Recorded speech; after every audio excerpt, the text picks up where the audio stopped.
আপনার এই ঘটনাটা বলবো কি না অনেক ভেবেছি, কারণ মানুষ সাধারণত এসব বিশ্বাস করে না। কিন্তু আমি যা বলেছি কসম করে বলছি, একটাও বানানো না। আমাদের গ্রাম রাজশাহীর দিকে, ছোট একটা গ্রাম। মসজিদটা অনেক পুরনো, প্রায় 60 থেকে 70 বছর আগে। আমার বাবা ওই মসজিদে মুয়াজ্জিন ছিলেন প্রায় 25 বছর। ঘটনাটি শুরু হয় গত বছর রমজান মাসে। আমার বাবার অভ্যাস ছিল ফজরের আজান অন্তত 30 থেকে 40 মিনিট আগে মসজিদে যাওয়া। তাহাজ্জুদ পড়তেন, তারপর আজান দিতেন। গ্রামে তখনও অন্ধকার, রাস্তা ফাঁকা, কুয়াশা অনেক সময়। রমজানের 10 তারিখের দিকে বাবা একদিন বাড়ি ফিরে এসে একটু চুপচাপ ছিলেন। আম্মু জিজ্ঞেস করলেন কি হয়েছে। বাবা বললেন কিছু না, হয়তো চোখের ভুল। আমরা গুরুত্ব দেইনি, কিন্তু 2 দিন পর বাবা আবার বললেন। আজান দিতে গিয়া দেখি মসজিদের ভেতরের লাইটটা জ্বলতেছে। আমরা অবাক, কারণ মসজিদের চাবি সবসময় বাবার কাছেই থাকে, অন্য কারো কাছে না। আর মসজিদের লাইট সবসময় বন্ধ করে রাখে বাবা। আমি বললাম হয়তো ভুলে জ্বালাইয়ে রাখছেন আপনি। বাবা মাথা নাড়লেন। আমি লাইট অফ কইরা তালা দিছি নিশ্চিত। তারপরে ভাবলাম হয়তো ভুল হয়েছে। কিন্তু আসল ঘটনা ঘটল 50 রমজানের রাত্রে। সেদিন বাবা বাড়ি ফিরেই কাপা গলায় বললেন, আজ মসজিদে একা ছিলাম না, আমার শরীর কেমন ঠান্ডা হয়ে গেল। বাবা বললেন, তিনি যখন দরজা খুলে ভেতরে ঢোকেন তখন ভেতরে খুব আস্তে কোরআনের শব্দ হচ্ছিল, যেন কেউ কোরআন তেলাওয়াত করতেছে। এত আস্তে যে প্রথমে মনে হচ্ছে হয়তো পাশের কারো মোবাইল, কিন্তু শব্দটা মসজিদের ভেতর থেকে আসছিল। তিনি ভেবেছিলেন হয়তো কোনো মুসল্লি আগে এসে পড়েছে, কিন্তু পুরো মসজিদটা খালি, তেলাওয়াত থামেনি। বাবা বললেন, আমি ভয় পাইনি, কিন্তু বুকের ভেতর চাপ চাপ লাগতেছিল, ভয় পাচ্ছিলাম বুকের ভেতর। তারপর তিনি সোজা মাইকের কাছে গেলেন আজান দিতে। আজান শুরু করার সাথে সাথেই তেলাওয়াতের শব্দ একদম বন্ধ। 1 সেকেন্ডে যেন কেউ সুইচ অফ করে দিল। বাবা আজান দিয়ে দ্রুত বাড়ি চলে আসেন। সেদিন তাহাজ্জুদও পড়েননি। আমরা সবাই চুপ। আম্মু বললেন হয়তো জিন ছিল। বাবা সঙ্গে সঙ্গে বললেন, সব জিন খারাপ না, কিন্তু আমি যেটা শুনছি এটা মানুষের আওয়াজ না। সেদিন রাতে বাবা ঘুমাতে পারেননি। কিন্তু ঘটনা এখানেই শেষ না, কারণ 17 রমজানের রাতে বাবা সিদ্ধান্ত নিলেন তিনি আগে গিয়ে লুকিয়ে থাকবেন, দেখবেন আসলে কি তেলাওয়াত করতেছে। আর ওই রাতেই তিনি যেটা দেখছিলেন সেটা বলার সময় তার চোখে পানি আসছিল। ভাই, 17 রমজান রাতটার কথা আমি কখনো ভুলতে পারবো না। সেদিন বাবা ইচ্ছে করে কাউকে কিছু না বলে আগের চেয়েও আগে বের হন।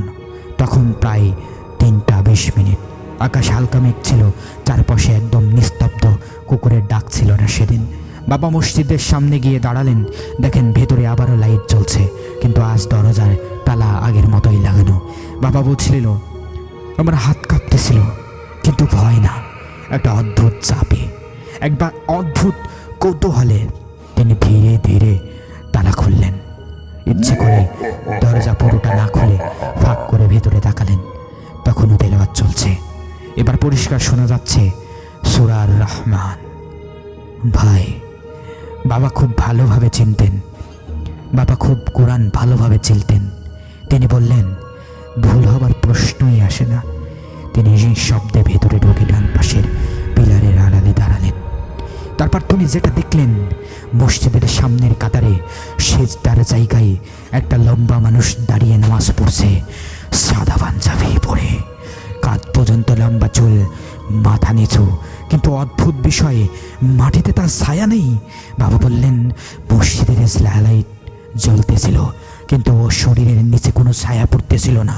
তেলাওয়াত শেষ করে সে রুকুতে গেলে তারপর সেজদা এত লম্বা ছিল যে বাবার মনে হচ্ছিল এটা মানুষের স্বাভাবিক সেজদা না। বাবা তখন সাহস করে খুব আস্তে বললেন, কে? 1 সেকেন্ডে সব থেমে গেল। লোকটা সেজদা থেকে উঠল না, কিন্তু পুরো শরীরটা ধীরে ধীরে ঝাপসা হতে শুরু করলো, অদৃশ্য হতে শুরু করলো, যেন কুয়াশার ভেতরে ঢুকে যাচ্ছে। তারপর খালি জায়গা, কেউ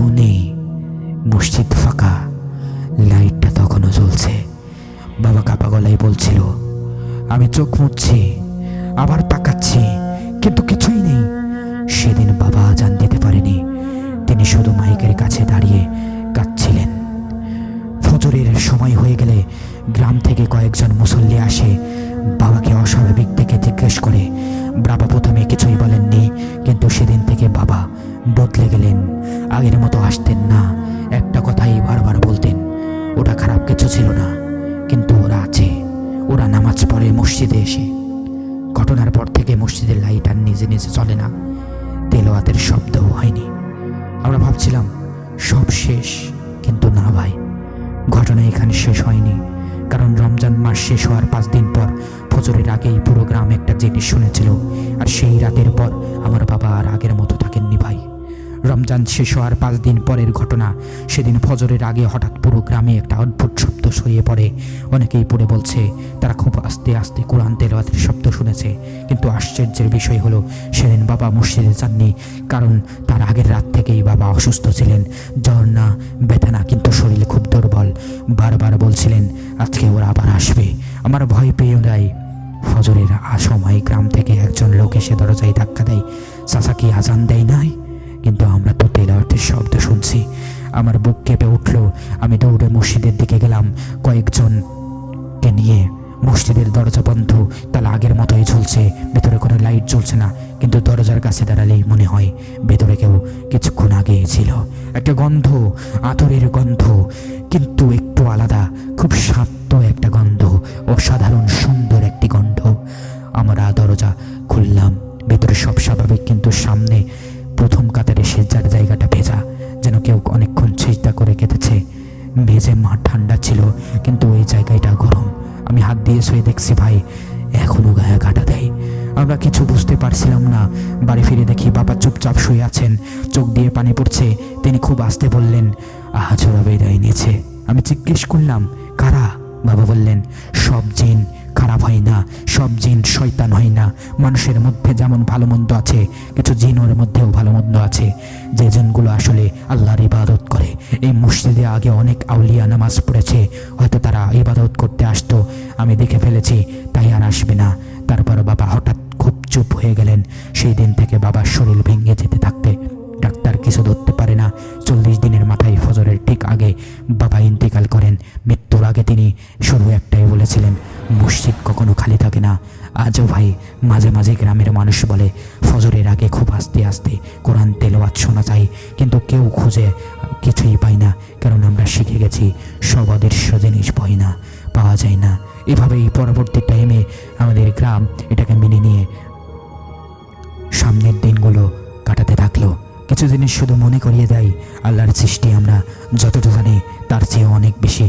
এই ঘটনাটা আজও আমাদের পরিবার ছাড়া কেউ পুরোটা জানে না। আপনাকে বললাম কারণ আমি এসব বিশ্বাস করেন, আপনি এগুলো বিশ্বাস করেন, এবং তারপর থেকে আমিও বিশ্বাস করি। আর ভাই কোরআনে জিনের বর্ণনা খুব সুন্দরভাবে আছে, আর জিন আর ইনসানকে আল্লাহ তাআলা ইবাদতের করার জন্যই বানিয়েছে। দর্শক মণ্ডলী, এই ছিল আজকের ঘটনাটা অনেক সুন্দর।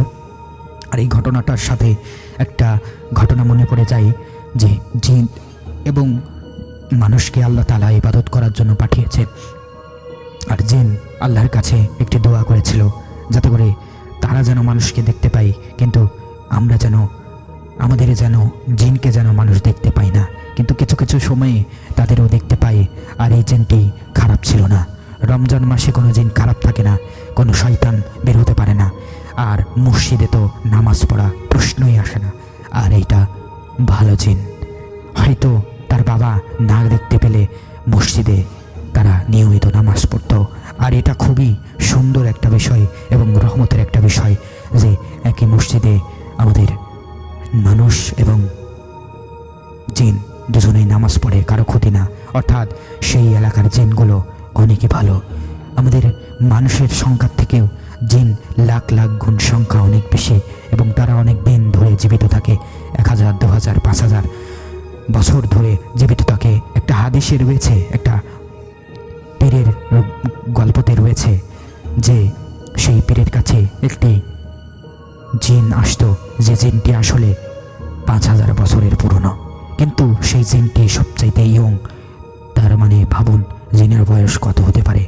সো এই ধরনের বুজুর্গ, আলিম এবং সুন্দর পীর আউলিয়াও যেমন মানুষ থাকে তেমনি জিনও থাকে। আর এই জিনেরা ভালো না, হয় না, এই জিনেরা খারাপ হয় না, এই জিনেরা ভালো হয়। আল্লাহ তাআলা আমাদের সকলকে 5 ওয়াক্ত নামাজ পড়ার তৌফিক দান দিন। এবং এই ধরনের জিনিস শুনে থাকলে নির্ভয়ে যান, কারণ এরা আপনাকে ক্ষতি করবে না। তাই তাদের শুনলে, তাদের উপস্থিতি টের পেলে যে কোনো পবিত্র জায়গায় অবশ্যই তাদেরকে একা থাকতে দেবেন। সবাই ভালো থাকবেন। আবারও দেখা হবে কোনো নতুন একটি বাস্তব ঘটনা নিয়ে। আল্লাহ হাফিজ। আর মনে রাখবেন, ভূত মশাই যেখানে ভয় ও ভয় পায়।